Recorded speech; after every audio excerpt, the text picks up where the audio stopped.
మనతో మాట్లాడేందుకు ఆర్టీ ప్రసాద్ గారు ఉన్నారు. సో ఈ కంప్లైంట్ ఇచ్చిన శానిటీ ఏముంది, ఆధారాలు ఉన్నాయా లేక మామూలుగానే కంప్లైంట్ ఇచ్చే మనం మాట్లాడే ప్రయత్నం చేద్దాం. సార్ ముఖ్యంగా చెప్పండి, మీరు ఐసీబీకి కంప్లైంట్ ఇచ్చి ఇవ్వడం జరిగింది, 100 కోట్ల మేర అక్రమాలు జరిగాయి, అవినీతి జరిగిందంటూ కూడా. ఇప్పుడు ఆధారాలు ఉన్నాయా మీకు? ముందుగా రాష్ట్ర ప్రజలందరికీ ఒక మాజీ జాతీయ స్థాయి కబడ్డీ క్రీడాకారుడిగా 40 సంవత్సరాల నుంచి క్రీడల్లో అనుభవం ఉన్న వ్యక్తిగా, 20 సంవత్సరాల నుంచి క్రీడా సంఘాల్లో అనేక వందల టోర్నమెంట్లు నిర్వహించినటువంటి రంభాప్రసాద్ అనే నేను ఏదో ఆషామాషి వ్యక్తుల మీద ఆరోపణ చేయలేదు. ఈ రాష్ట్రంలోనే పేరెన్నికగన్నటువంటి 10 మందికి తెలిసినటువంటి వ్యక్తుల మీద నేను ఆరోపణ చేస్తున్నాను. ఇది నా ఆరోపణ కాదు, ప్రత్యక్షంగా జరిగినటువంటి ఆడుదాం ఆంధ్ర పేరుతో జరిగిన దోపిడీని ప్రజలకు తెలియచేయటానికి ఈ రోజున నేను రాష్ట్రం మొత్తం పర్యటిస్తున్నాను. అందులో భాగంగానే ఈ రోజున అనంతపురం రావటం జరిగింది. అనంతపురంలో మీడియా మిత్రులు అడిగిన వీటికి డైరెక్ట్గా నేను సమాధానం చెప్పేది ఏంటంటే, ఆడుదాం ఆంధ్రాలో ఫస్ట్ అనౌన్స్ చేసినటువంటి అమౌంట్ ఎంత? ఆ రోజున అప్పటి ముఖ్యమంత్రి ఇన్వాల్వ్ అవ్వలేదు ఆడుదాం ఆంధ్రాలో. ఒక ముఖ్య ఉద్దేశం ఏంటంటే, రాష్ట్రంలో క్రీడా నైపుణ్యం ఉన్నటువంటి క్రీడాకారులను వెలికి తీసుకొచ్చి వాళ్ళకు ఒక గుర్తింపు తీసుకొచ్చి రాష్ట్రంలో ది బెస్ట్ ప్లేయర్స్ని తయారు చేయాలనే ముఖ్య ఉద్దేశం అని ఆడుదాం ఆంధ్ర టోర్నమెంట్ని అనౌన్స్ చేయడం జరిగింది రాష్ట్ర వ్యాప్తంగా. ఈ రాష్ట్ర వ్యాప్తంగా అనౌన్స్ చేసే వీటిలో ఎన్నుకున్నటువంటి క్రీడలు ఏంటి?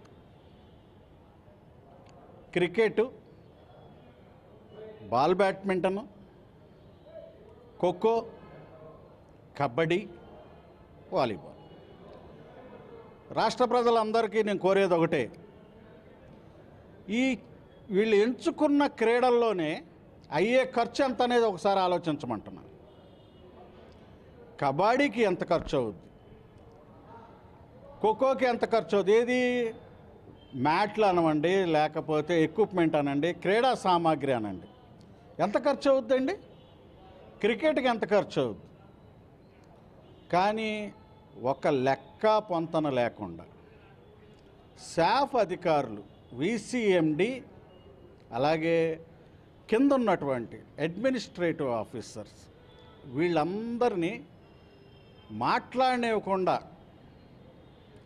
మాజీ క్రీడా మంత్రి రోజా గారు, మాజీ శాప్ చైర్మన్ బైరెడ్డి సిద్ధార్థారెడ్డి గారు వన్ సైడ్గా ఈ టోర్నమెంట్లు నిర్వహించమని చెప్పేసి చెప్పడం జరిగింది. సహజంగా ఎక్కడైనా టోర్నమెంట్లు జరిగేటప్పుడు క్రీడా సంఘాలను పిలిచి క్రీడా సంఘాలను ఇన్వాల్వ్ చేసి వాళ్ళ ద్వారా మెరిట్లో ఉన్నటువంటి ప్లేయర్స్ని తీసుకొచ్చి ఆ టోర్నమెంట్లు నిర్వహిస్తే ఎవరికైనా ఉపయోగం ఉండేది.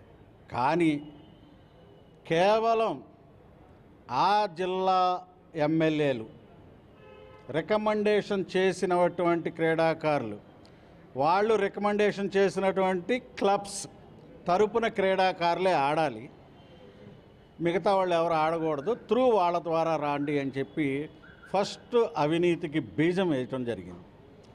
ఆ రోజున ఉన్నటువంటి బైరెడ్డి సిద్ధార్థారెడ్డి గారి దగ్గర నోటీస్కి ఈ విషయం మేము తీసుకెళ్ళటం కూడా జరిగింది.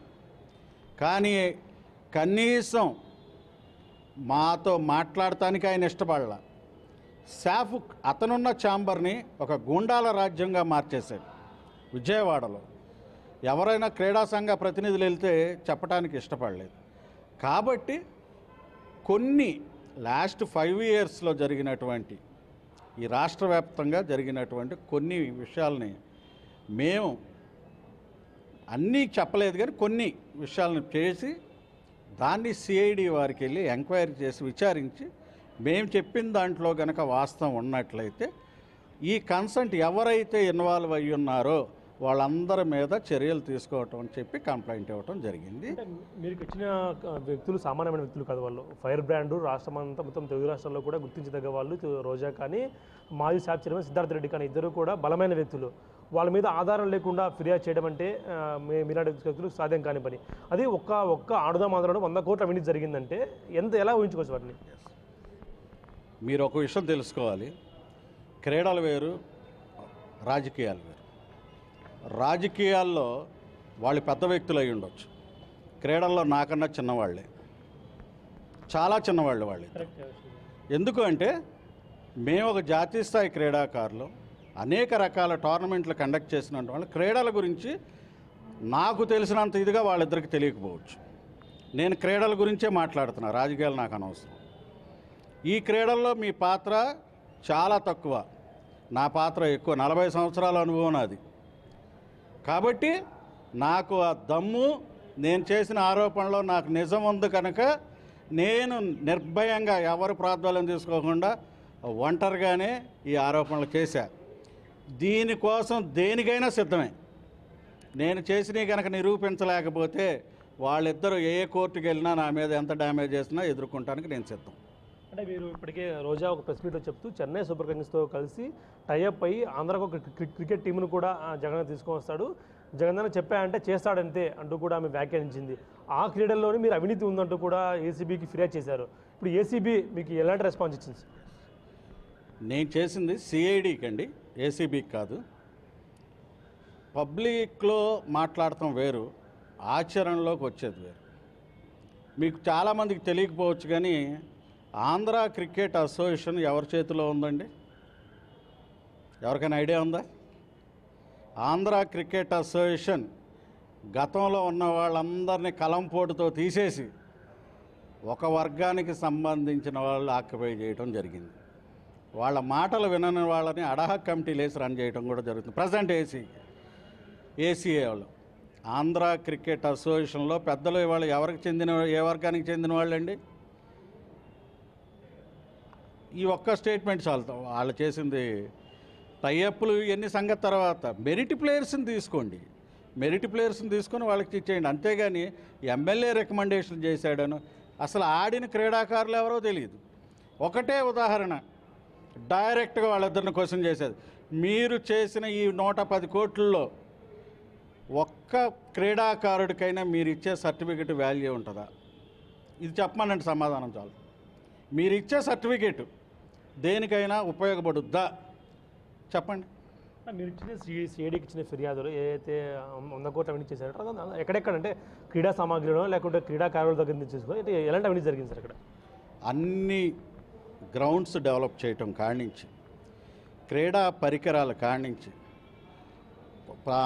క్రీడా దుస్తుల పరికరాల కానించి, క్రీడాకారులకి నగదు బహుమతులు ఇచ్చిన దాంట్లో కానించి, అలాగే అధికారులు అంటే ఈ టోర్నమెంట్ సక్సెస్ అవడానికి ప్రధాన కారణం, సక్సెస్ అని వాళ్ళు చెప్పుకున్న దాన్ని బట్టి ప్రధాన కారణం వ్యాయామోపాధ్యాయులు, పీఈటీలు. నిజంగా అండి ఎన్నో కష్ట నష్టాలు కోర్చి ఈ టోర్నమెంట్ చేయడం జరిగింది. సెలవులు ఇవ్వకుండా వాళ్ళ పర్సనల్ పనులకు కూడా ఎట్టి పరిస్థితుల్లోనూ మీరు ఈ టోర్నమెంట్లో పార్టిసిపేట్ చేయాల్సిందే. పిల్లల్ని మీరే తీసుకురండి. పిల్లలు ఎవరు స్వచ్ఛందంగా రాలేదండి. వ్యాయామోపాధ్యాయుల మీద ఉన్నటువంటి గౌరవంతో వాళ్ళు వచ్చి పార్టిసిపేట్ జరిగింది. ఇదే చాలు కదా. మీరు వ్యాయామోపాధ్యాయులను కనుక్కోండి ఈ రాష్ట్రంలో, వాళ్ళు ఏం చేశారనేది మొన్న జరిగిన దీంట్లో తెలుస్తాను. అంటే మీరు చేసిన ఫిర్యాదులో అయితే 100 కోట్ల అవినీతిలో ఎవరికి వాటాల మూట చెప్పి అవన్నీ ఏమైనా ఆధారాలు మీకు సేకరించారా? మేము అదేనండి స్పెసిఫిక్గా చెప్పేది ఏంటంటే ఈ ఆధారాలన్నీ బయటపడటానికి ముందు ఆ ఫైల్స్ ఇచ్చేయమంటున్నాం. మేము అడిగేది ఒకటే, స్పోర్ట్స్ అథారిటీ ఆఫ్ ఆంధ్రప్రదేశ్లో ఉన్న ఫైల్స్ అన్నీ సీజ్ చేయండి. అక్కడ మీరు ఒక్కటేసారి నేను ఇచ్చిన ఫిర్యాదులో ఉన్న పాయింట్లన్నిటిని ఒకసారి వెరిఫై చేయండి, అక్కడే తెలిసిపోద్ది. అలాగే చాలామంది ఏమనుకుంటున్నారంటే ఓన్లీ ఈ ఆటల గురించే అనుకుంటున్నారు. కానీ ఈ గ్రౌండ్స్ డెవలప్మెంట్ చేయటంలో, ఇండోర్ స్టేడియంస్ మీరు కట్టిన తర్వాత వాళ్ళకి లీజులకి ఇచ్చిన దాంట్లో ఒక గ్రౌండ్ బాగు చేస్తే కనీసం 2 సంవత్సరాలైనా నిలబడాలండి. అది మొత్తం గ్రౌండ్స్ అన్ని కొట్టుకెళ్ళిపోవటం నాసి రకపు పనులతో.